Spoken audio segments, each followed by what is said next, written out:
Hello everyone, it's Friday, August the 17th.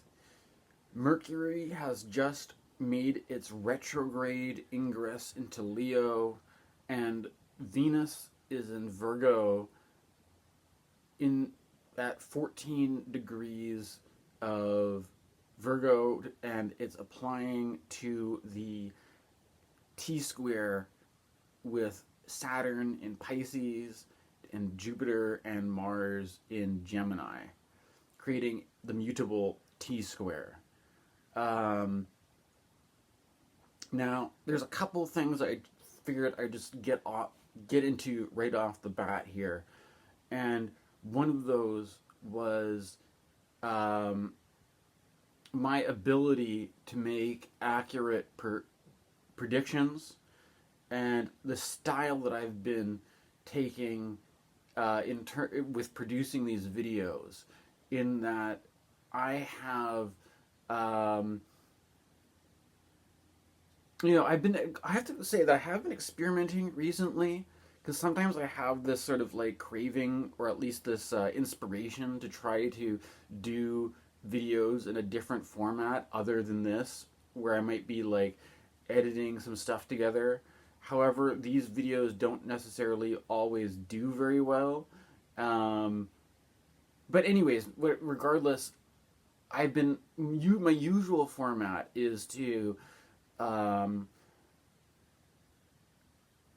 create videos like this, where I'm recording it and I have maybe not done a whole lot of planning. Maybe I've written out some notes, but I'm just kind of improvising or composing as I go, and not. And the thing is, like, I'm having this sort of balance between like wanting to be careful about what I say and not wanting to put anything that I would regret out onto the internet for public consumption, but at the same time realizing that the ability to make predictions, or the ability to make divination work, is using a kind of non-rational mind, or a kind of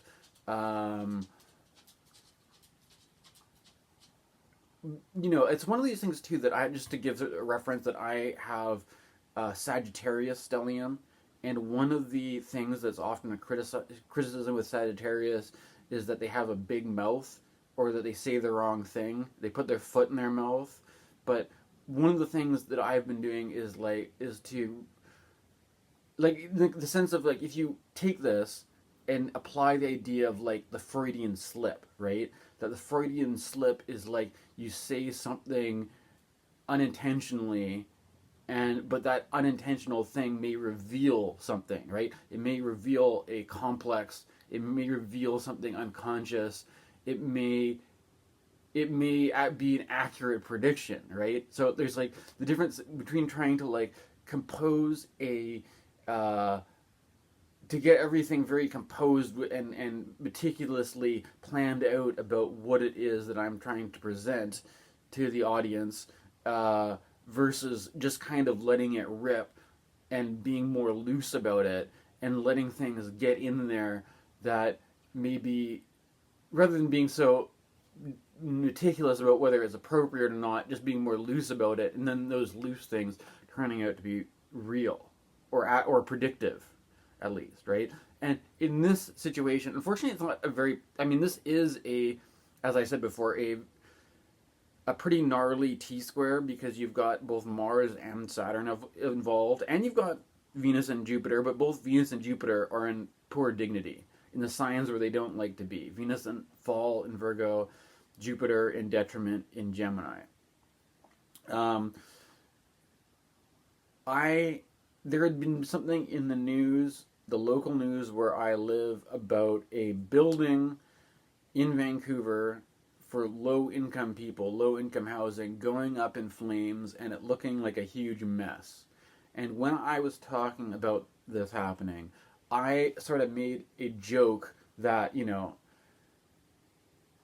it wasn't like this fire wasn't started by somebody falling asleep while smoking and their bed or couch catching on fire. Because, and this was a joke that was kind of, I mean, making a kind of a pointed reference. I used to live on Vancouver Island in Nanaimo, and when I was living there, they were building this big low income housing apartment complex.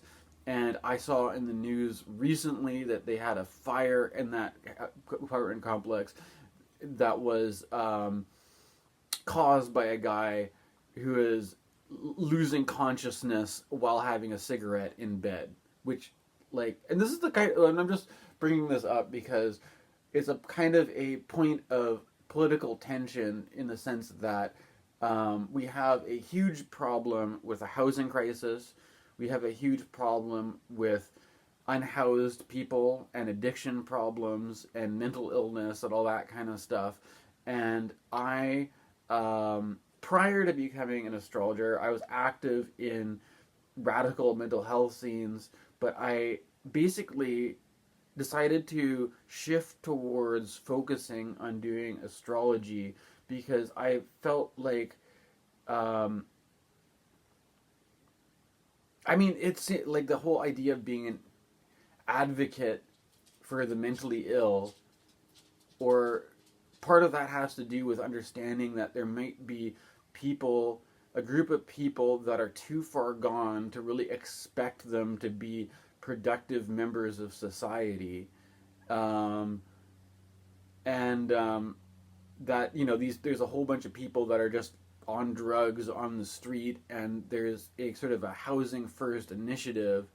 But I just found it so discouraging because, like, in you know, in if I was in the neighborhood that I was in there, and I was you know, on, let's say, like local social media groups or stuff like that, I just saw so many people who were like, you know, we shouldn't, housing here is so expensive, we shouldn't give drug addicts and homeless people a free ride, a free place to live when we have to work our asses off for housing. And then, you know, it just looks really bad when somebody, when the housing that's so scarce and the housing that is so in demand gets damaged by people who are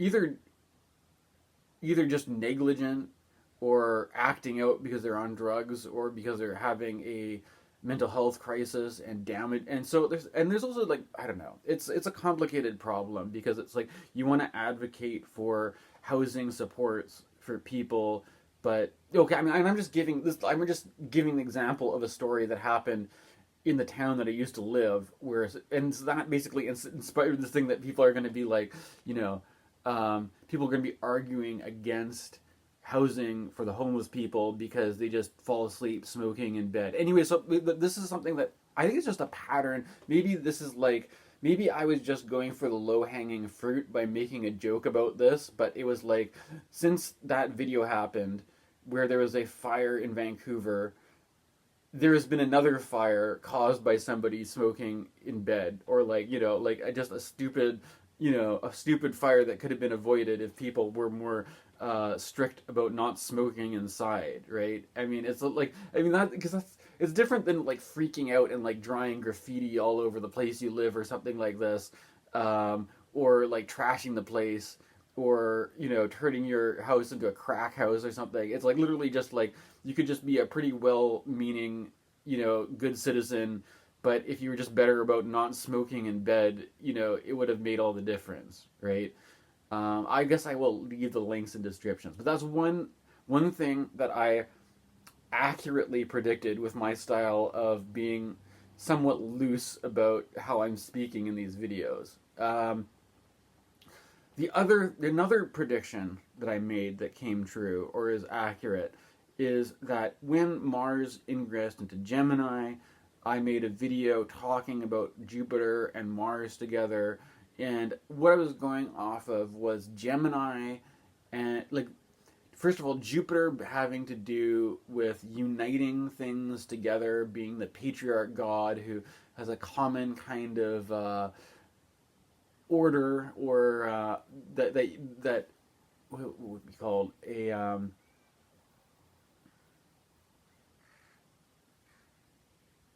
providence is the word I'm looking for. Certain divine providence underlying all things, and in Gemini there's this kind of like multiplicity, and with Mars it's more about separating things out, right? So you've got, and Jupiter and Mars didn't get together well mythologically. Jupiter didn't like Mars very much, but there's this kind of thing where I was applying this conjunction of Mars and Jupiter and Gemini to having to do with monopolies, particularly tech monopolies, and antitrust laws separating the big tech monopolies, right? And this has to do as well with a book. I haven't read this book, but I've watched some interviews with the author discussing it. Techno-feudalism by Yanis Varoufakis, I think his name is. He's a Greek politician. And basically, one of the things about this is, well, if you go back to this whole tarot card thing that I've been doing, right? You've got, I've already talked about these guys, right? So you've got, this is Pisces, Pisces 2, where Saturn is. This is Gemini 2, where Jupiter and Mars is. And now is Venus is in Virgo, coming to activate the T Square.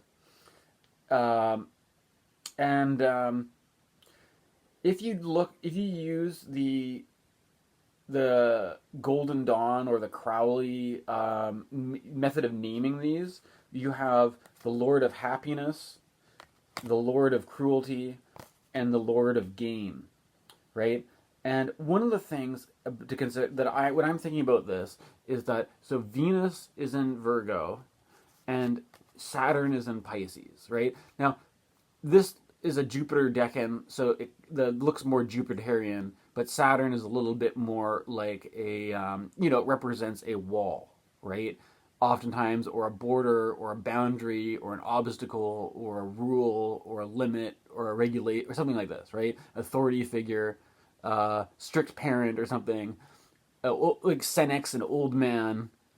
And so this is, if you notice what's going on in the Virgo Decan, you've got a woman who is standing with a wall of shrubberies or hedges behind her, right? And this is very much indicative of the walled garden archetype, right? And the when you have Saturn in an opposition to Venus in this decan, and Saturn often stands for walls, it reminds me a lot of this walled garden archetype, which in a news article, I don't know if I'm going to be able to find exactly where I was listening to this, but somebody was talking about this on the news, and they were even using the words walled garden to describe Apple's business model. So it's like pretty on the dot, right?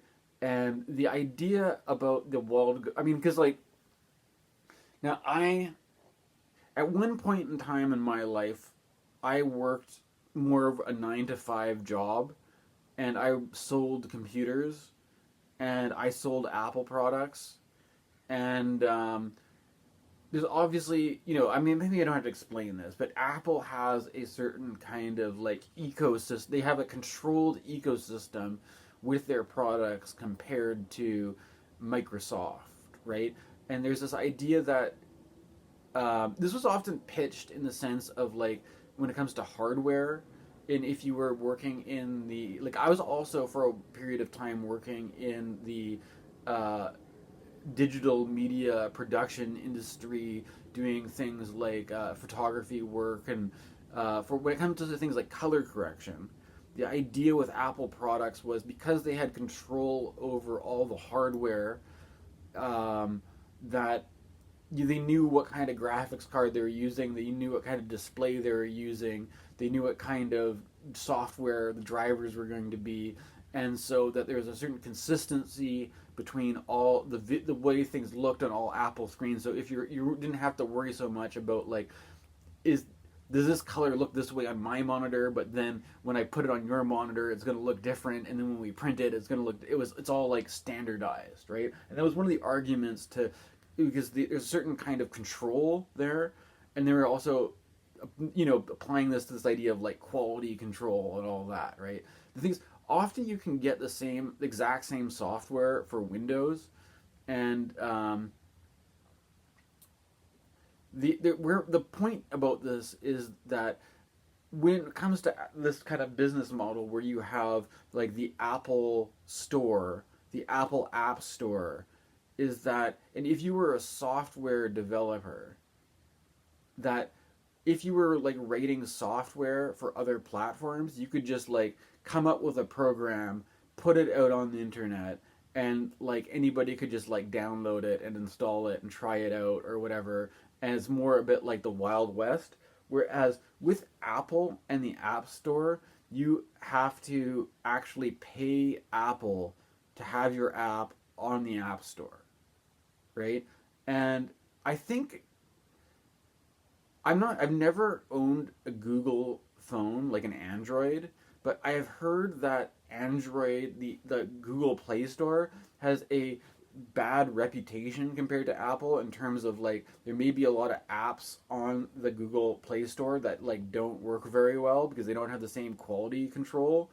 But so there's this kind of like, they say that it's part of their whole business plan to have a certain kind of quality control, and that's what their whole walled garden thing is. But with the Yanis Varoufakis techno-feudalism is like, it's kind of interesting because when I was working at a store that was not the Apple Store. It was I'm not, for my own privacy sake, I'm not going to like list out the exact names of my former employers, but trust me that I sold Apple computers at a non-Apple store, and it's like, in order to sell Apple, like if you were selling Apple computers at your store, and you have a retail store, you're not charging Apple a fee to sell their computers, right?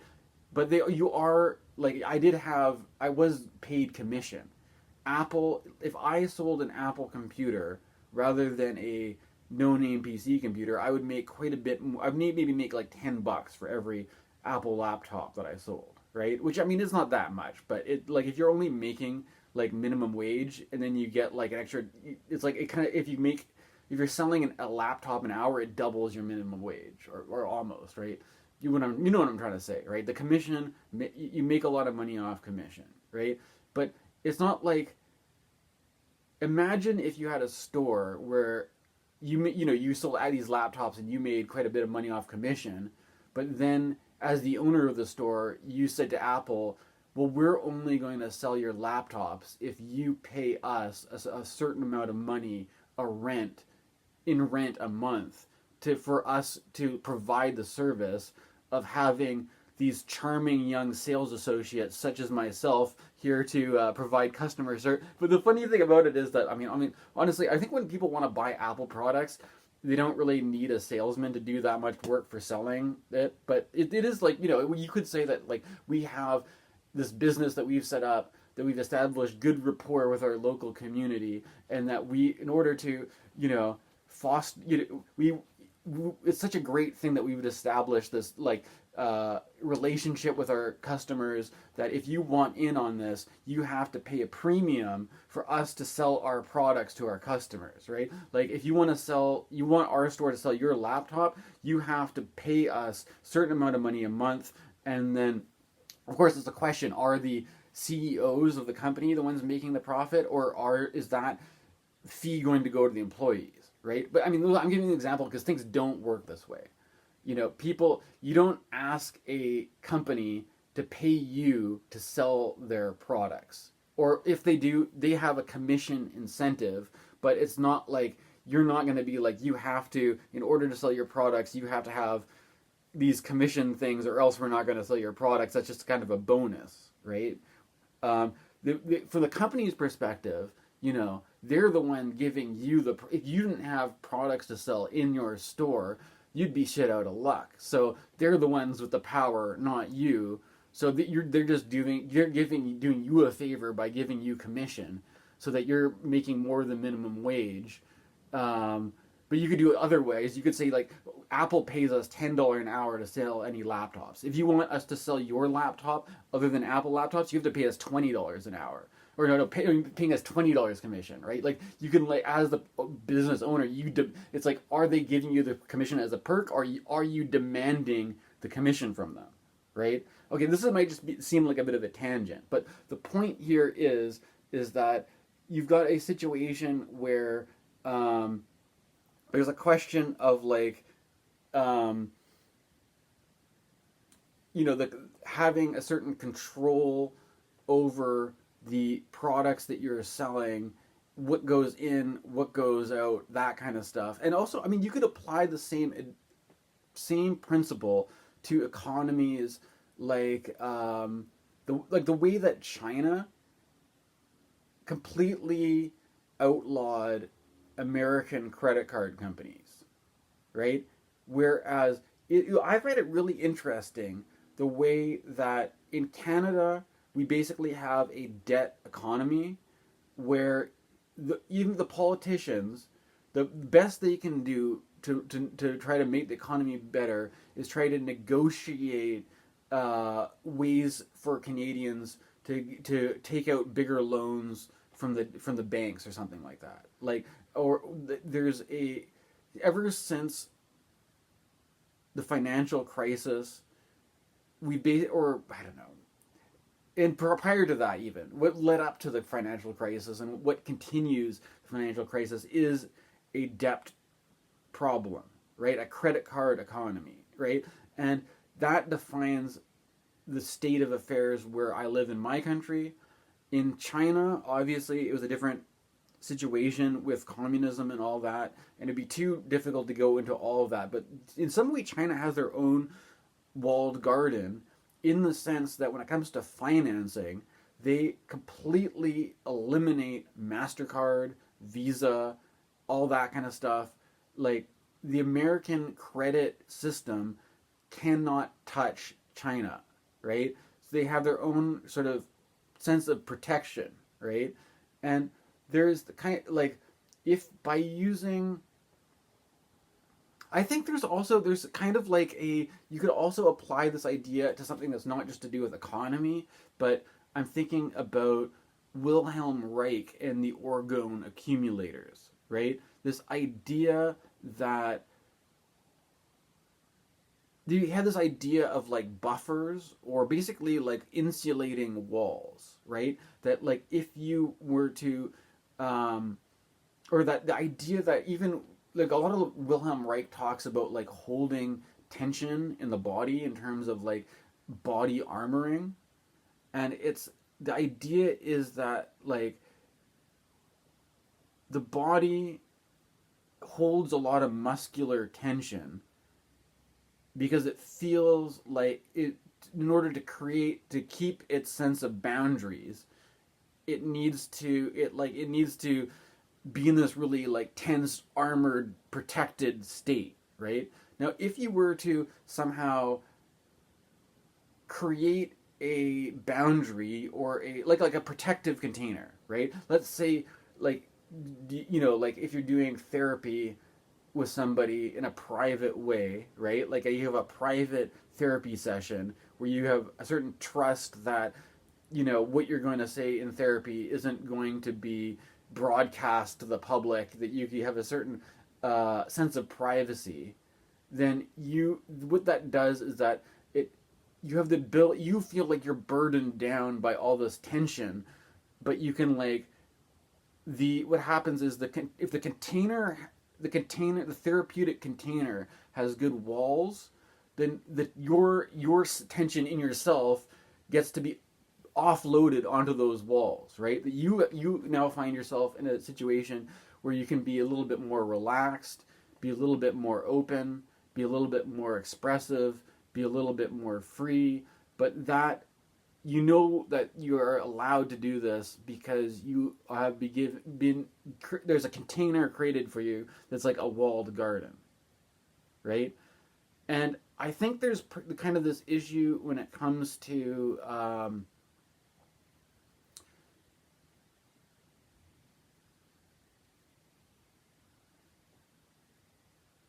like different kinds of situations in terms of how we're socializing or whatever, right? That the idea that having like we I think we might if you look at it in terms of like social isolation versus social connection, like that's a very binary way to look at things. You're either isolated or you're connected, right? But it's not really looking at specifically where the isolation is happening and where the connection is happening, right? Like you might have connection with people, but the connection may be very restrained, as in like you have you're not alone, you have connection with the same people, but like maybe if you are these people are your work colleagues, you're under a certain kind of limit, you're under a certain restriction where you can't just talk about your everyday. You have to do, if you want to talk about your life stuff, you have to do that not on working hours, right? So there's some kind of, you're under this, you have to conform to the expectations of the social environment of the walled situation that you're in, right? And then in outside of that, it's kind of more open. But then if things are too open, there's no sense of like security or protection. And if you say the wrong thing, and it goes, you don't want. There's this kind of thing. We live in this situation today where if people say something funny and it goes viral, they're now a viral celebrity, right? And I think, and this kind of leads me to another thing about like there might be certain kinds of like embarrassment or humiliation or something like that about being like hyper public.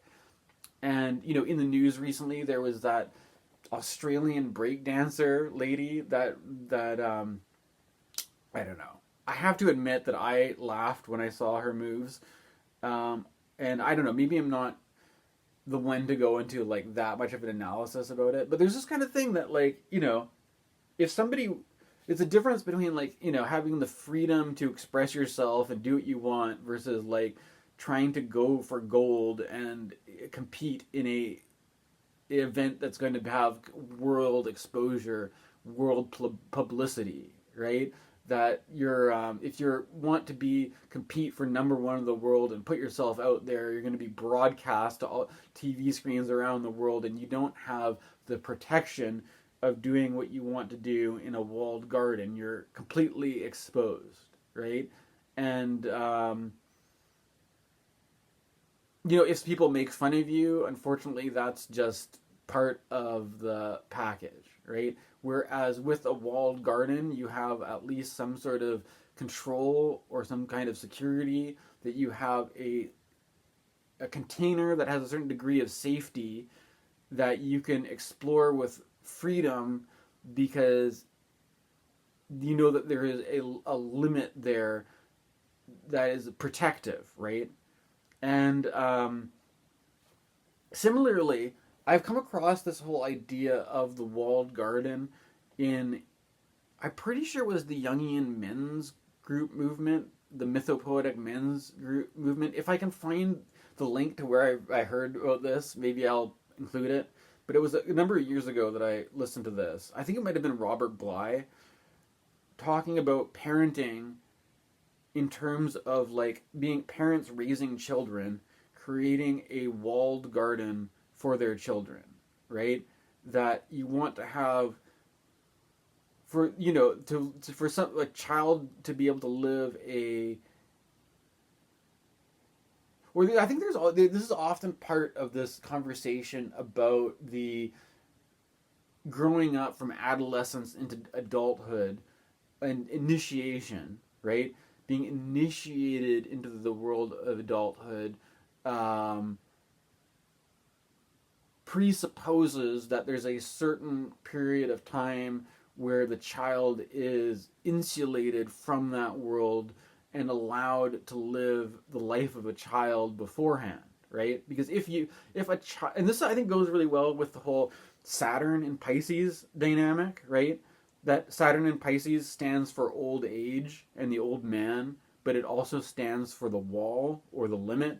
And from the point of view of being a parent raising children, you want to provide your children with the opportunity to be children, to have their childhood life lived out to the fullest, with and that, because you are the adult, because you are the parent, you have the ability to basically create a kind of a buffer between the child and the adult world, where the child is free from adult responsibilities, right? And then the initiation into adulthood is taking the child out beyond the wall of the walled garden, and now the child is now immersed in the adult world, and initiated into it, which is often traumatic, and there's usually some degree of traumatic initiation around it, because there's certain safety and security of being protected in the walled garden, and there's a certain, element of danger or risk in being outside the walled garden, right? But without that, what you get is you have children who are pushed into the role of adulthood too early, who have to deal with the realities of adult life too early on. And so Saturn here can be the old person who is aged and learned from having to deal with the lessons of adult life, but it could also be the ability to create a walled garden for children so that they can be protected from those realities. And as I'm saying this too, I can't help but think about this in a Delizzo Guattari perspective as well, in that you want to be careful that you're not creating too simple of a binary between what is on one side of the wall and what isn't, right? That the idea that you may have a certain degree of familiarity over what is inside your own little bubble of socialization, of what you're familiar with, but then you don't want to just create there may be an area of unconsciousness about what's on the other side of the wall, because by the nature of a wall, you're not familiar with it, and the idea of Saturn has to do with ignorance, right? You're blind and deaf, dumb and ignorant as to what is specifically on the other side of the wall, and to leave the safety of the village, to go on the adventure outside the wall. It's almost got a little bit of that the hobbits leaving the Shire quality to it, right? That it is an adventure precisely because of the element of the unknown, and that the element, and this I think goes with the mutable quality. The mutable quality emphasizes the multiplicity, that outside, it's not just that there may be bandits and robbers or orcs and goblins and trolls, but there may be a whole multiplicity of unknown unknowns, right? Like it's like the whole Donald Rumsfeld thing, where we have the known knowns, the known unknowns, and the unknown unknowns, right? That you don't know, you may be very familiar with what is inside the safe limits of your walled garden, but what lies outside of that, you don't know. You have no idea, right? And you could be all sorts of things, good or bad, but nevertheless, they are protected and filtered out by having this protective container, right? And the adventure outside the limits of the walled garden into the unknown, yeah, I mean, it involves precisely that. It wouldn't be an adventure if you knew exactly what to expect, if you knew exactly what was coming, if you knew exactly what it is that you're. So there's a certain quality of kind of like dumb innocence or naivete that comes with this. If you spend your whole life inside a private, privileged, walled garden, you are going to be kind of naively privileged and ignorant to the realities outside your walled garden. And then, even if you go outside the walled garden and come back, you may only see a fraction of what exists out there. There may be all sorts of unknown things that it would take multiple excursions outside the walled garden to have a complete picture of what it is that lies outside, right? And so this is the other thing about the Venus in Virgo in opposition to Saturn. Virgo often has to do with planning, about having the practical needs accounted for and all this kind of stuff, and wanting to have a good survey of the situation. But having a walled garden creates a blind spot. You don't know what's on the outside. You can prepare for what you think is there, but you don't know what is actually there. And this could be a good thing or could be a bad thing. There could be things outside on the other side of the wall which are very good.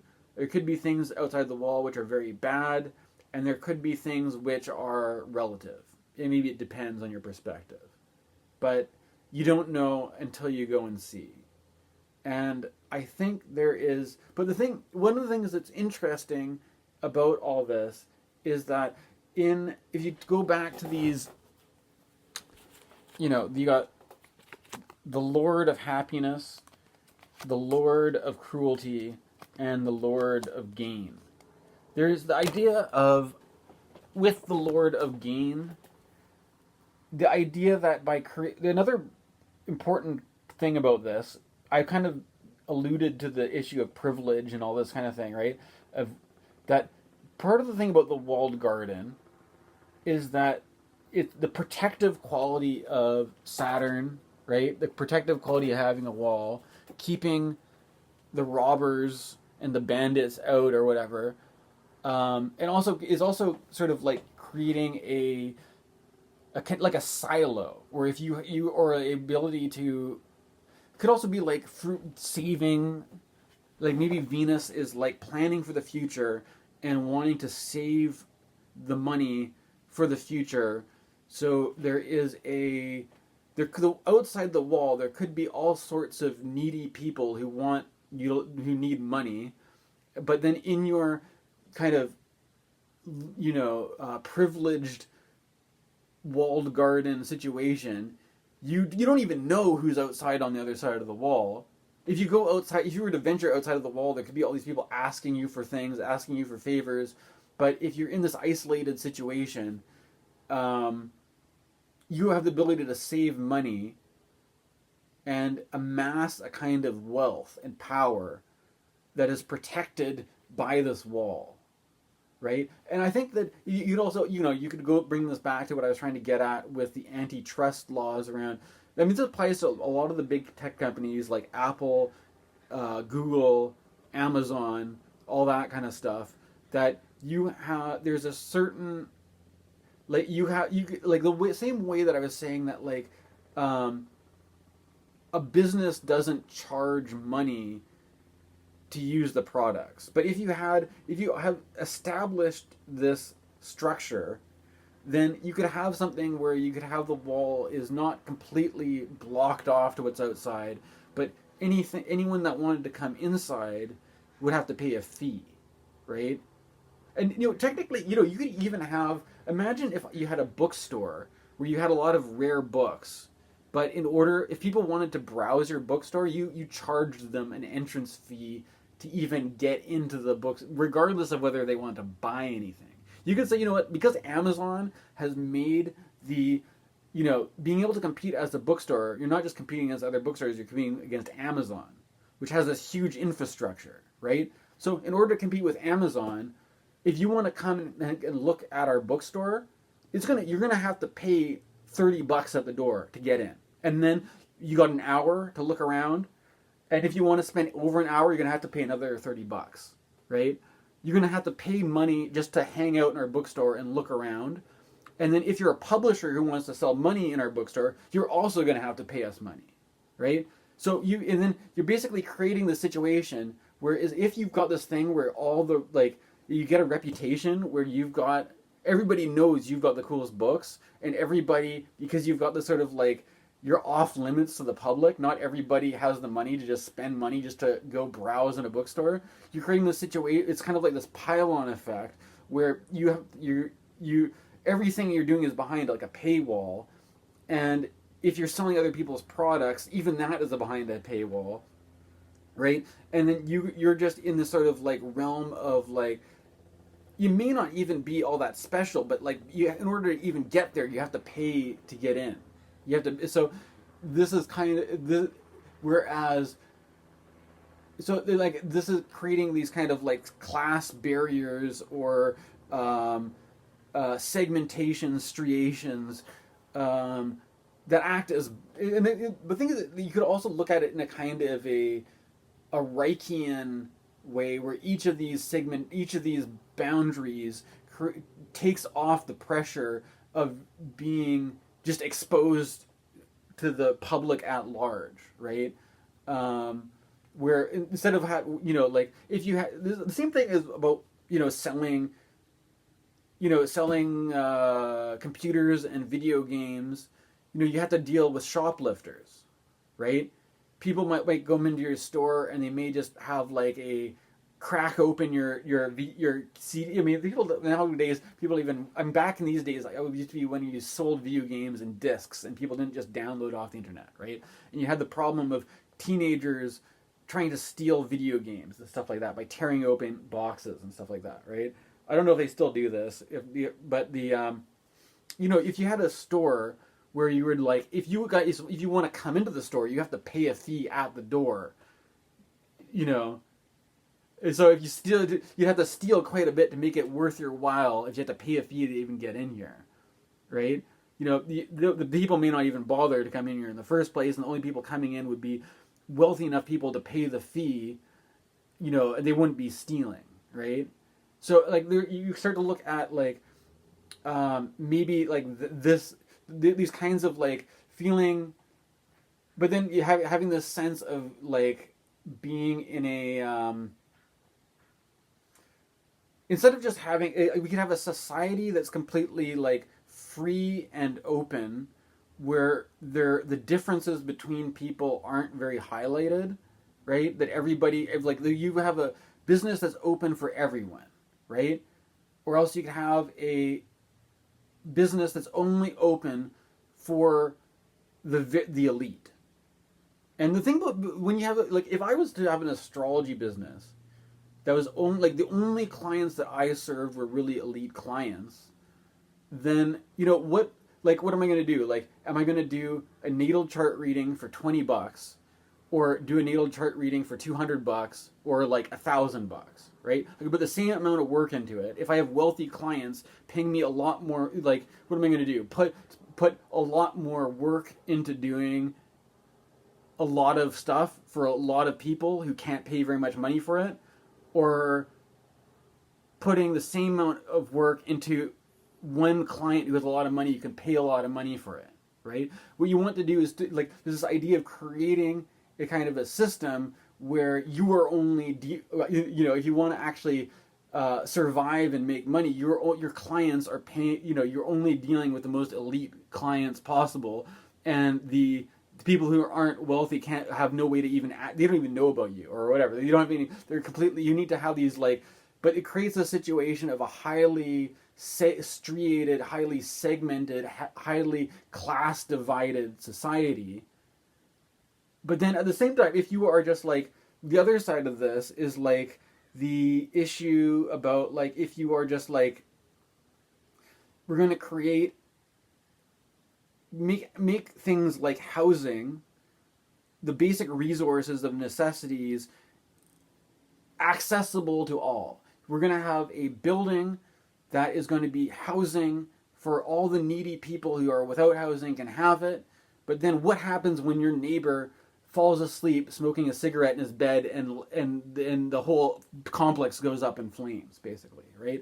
This is the whole thing, is that like where the differences between what is considered, and this I guess this is a kind of the post-leftist critique, is that politically I believe society would be better off if we had some way to ease the kind of disparity between the extremely privileged, the extremely wealthy, and the extremely needy, the extremely destitute and impoverished, and that I don't believe in really strict, like having asylums or prisons or control structures.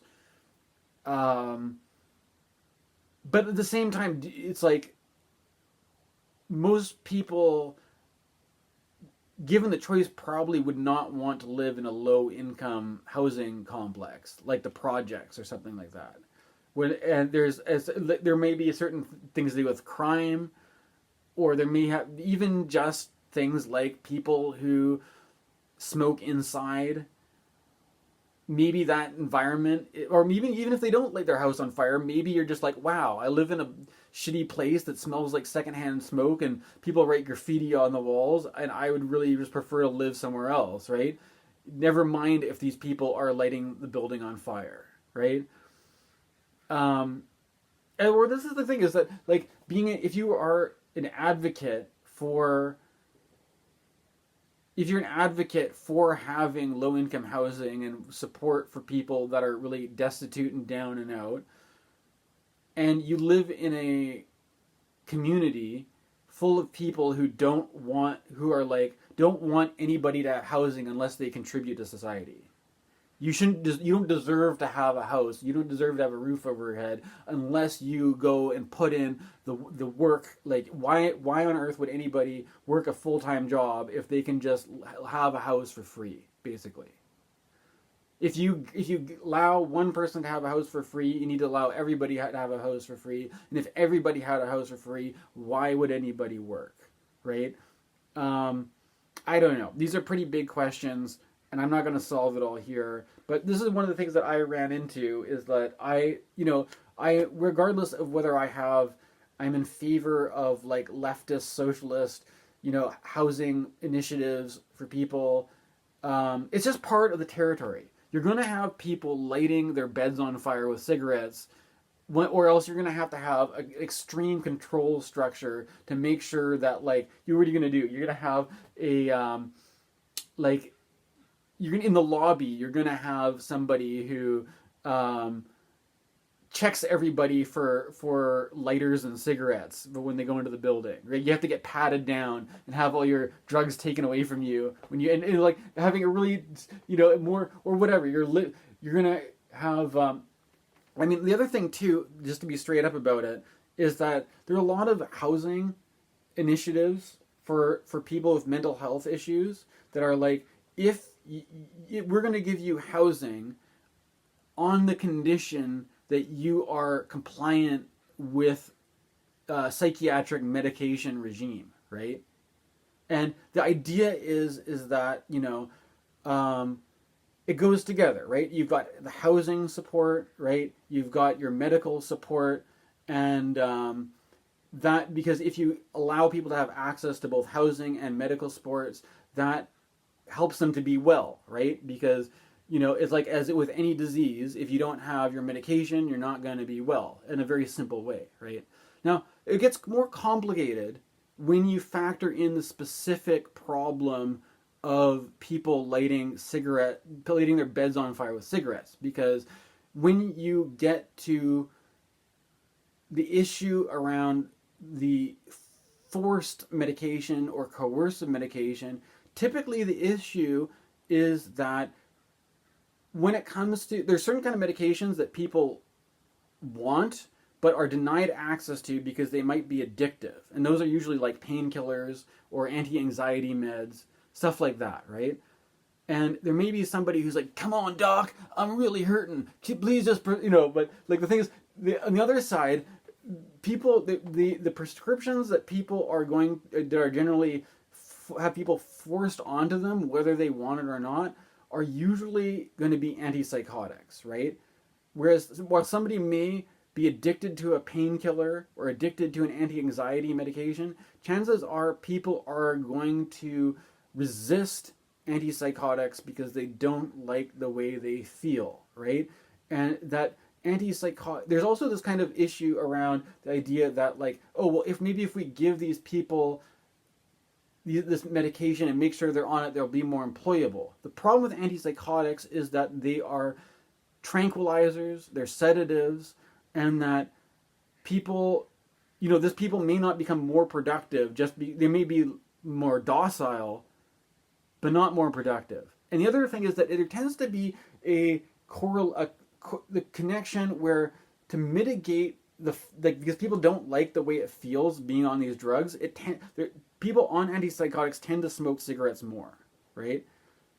And the cigarettes tend to like offset they don't like the feeling of being on antipsychotics, and the cigarettes tends to relieve that a little bit, but it creates a situation, or people often, schizophrenics, have a reputation for being heavy smokers for this reason.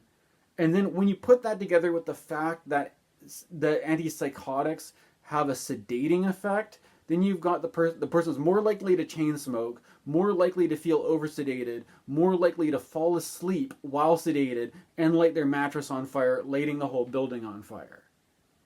And this person is also probably too sedated and out of it to work a job, so they're stuck in these they don't have anywhere else to go aside from these low-income housing situations, right? And so you probably have these people who are just like, oh dear, another building got lit on fire by somebody smoking in bed.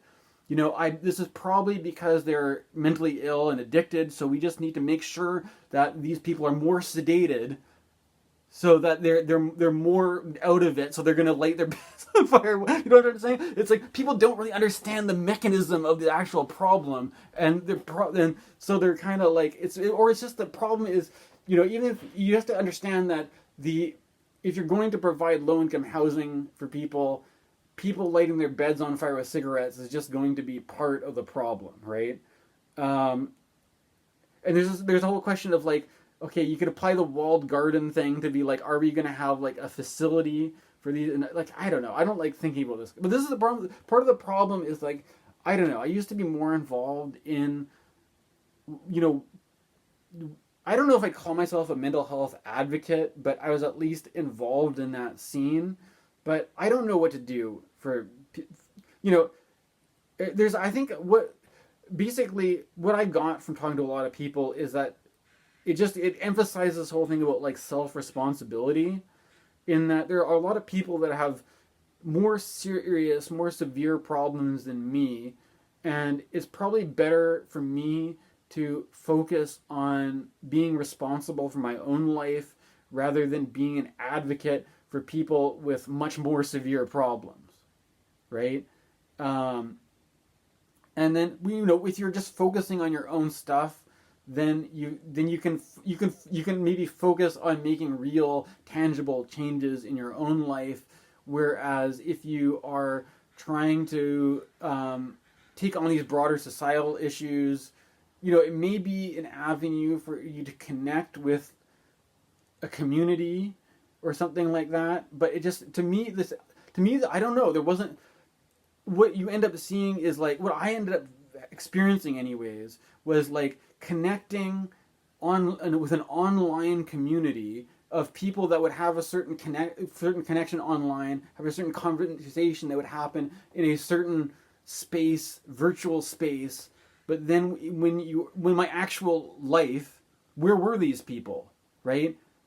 I did connect with some of them in real life, but it was like these people, you would have you would have a meeting of people who shared the same beliefs with you, and then when you'd go out into the world, people would think you're crazy, because it's like people would think I basically did not see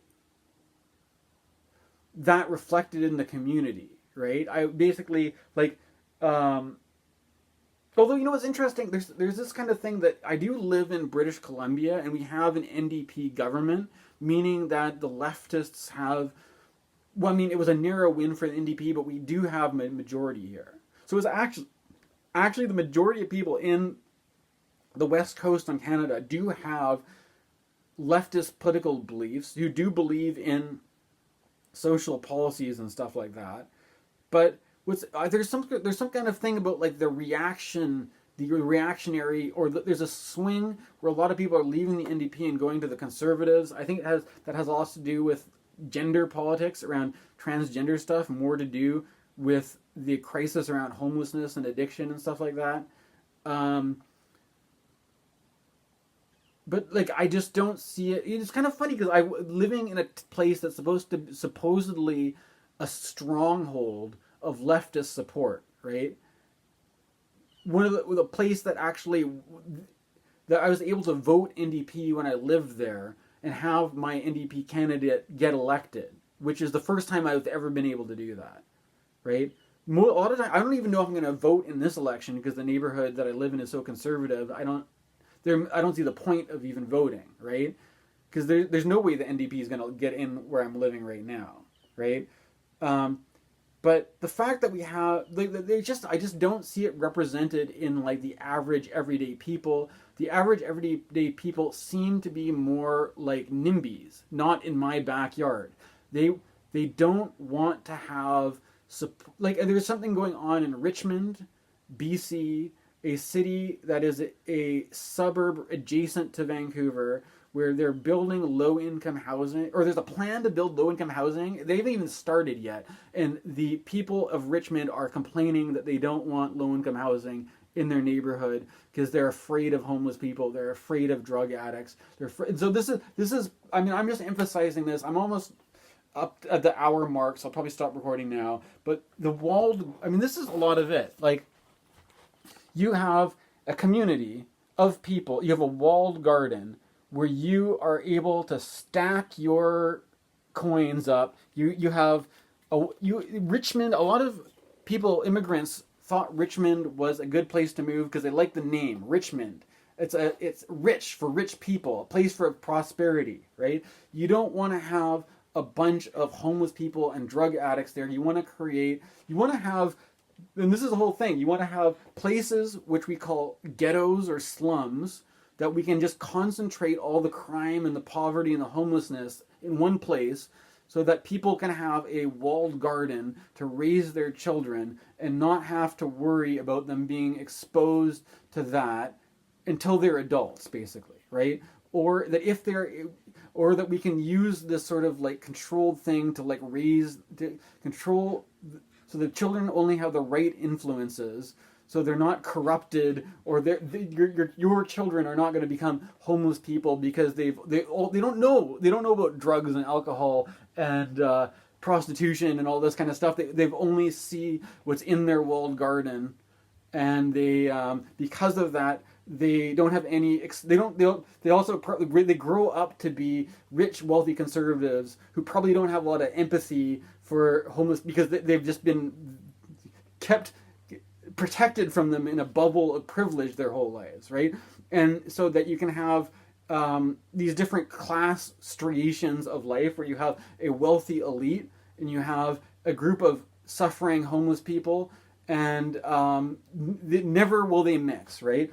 And in the same way that you can have a you can have a store where you're not going to let anybody into your store. It also reminds me of like that movie The Big Short, where when you've got these like heavy financial Wall Street capitalists, that even if you're involved in finance, there are certain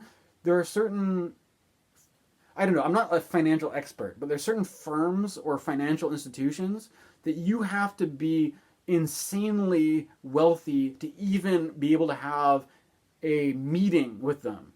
If you want to like make some sort of proposal for like a business, you have to be, they're not even going to talk to you. They're not even going to give you the time of day, because unless you have made it into this higher echelon of wealth and privilege and power, right? And I think that there's something about this transit that I feel has to do with both with the Mars there the Mars has to do with a kind of breaking up, because Mars is all about cutting, separating, splitting, taking the things which are the most concentrated and breaking them up and splitting them into separate parts. And then, but then also having the necessity for, I don't know, it's, I'm, I don't want, the point of this is that I don't want to present the walled garden as just being a bad thing because it creates unnecessary divisions and separations in our society. That there is actually, I think, there's something to be said too. Like, I mean, even from the point of view of like just plain old socializing, if you were going to have a party, you know, you can, to some extent, you want to have it free and open where you can have people rock up and, you know, different people come around, but you don't want to have one of the like teenagers when they have house parties and people trash your house because you're letting people who don't have common respect and sense of dignity into your space, right? You want the people that are at your party to be your friends, that are not there to just take advantage of you, to trash your space and disrespect you. So there is that. For that reason, there's a reason why you'd want to have a boundary, a limit, a border, right? There's also in the sense of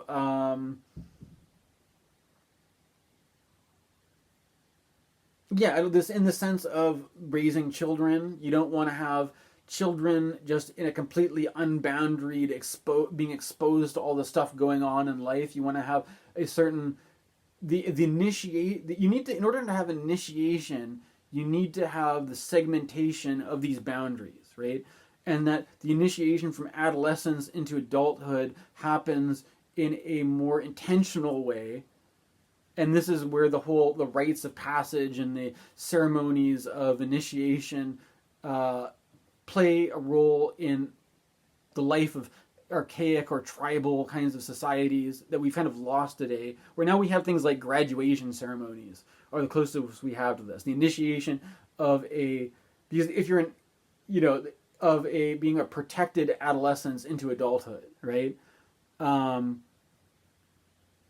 that this is actually helpful in some way, but the same principle is also subject to being misused or abused in the terms of like when it's applied to like a market like Amazon or Apple that has a monopoly and is using this, you've built the infrastructure, right? And now that you built this infrastructure and you own it, that you have a power monopoly over that infrastructure, and you are able to create these hard divisions between those in power and those who aren't. And I think, the movie Dune, it was also interesting that Dune is the Saturn return of the movie Dune, right? Second Saturn return of the book Dune. That the movie Dune 2, aligns with the second Saturn return of the book Dune. And this whole thing about who controls the spice, controls the universe, all that kind of stuff. He who controls the app, he who controls the app store, or he who controls the Amazon marketplace, he who controls the warehouse infrastructure, he who controls the all this kind of stuff, right? There's some kind of right. Of course, there's also, it could just be like gatekeeping, but in some degree it's necessary. In some degree, it can be abused for power, and then it's also subject to power monopolies getting broken up, and also the immutability is maybe opportunity for change. Maybe when things get built, when these structures become too rigid and fixed and built up, and they're like, it's like the tower card situation, right? Tower, like you build your tower too high, the lightning bolt smashes it and it falls over. You have to start again. That we may be in for a tower card moment for the tech industry. And there's also, especially with there's the stock market. There's another prediction that I made that came true, or I know prediction, but I did make a reference to the panic around certain financial panic, economic uncertainty. That we're entering a moment of that where there's a lot of speculation going on about technological advances, whether that's AI, whether that's Bitcoin, you name it, and sometimes that there's a ridiculous amount of the economy is in speculation, right? And when the speculation when people start to speculate that it's not going to go very well, you get massive busts, you get massive depressions. There are people confident when people's confidence in the economy turns. Then you get austerity, you get scarcity, and all this kind of stuff, right?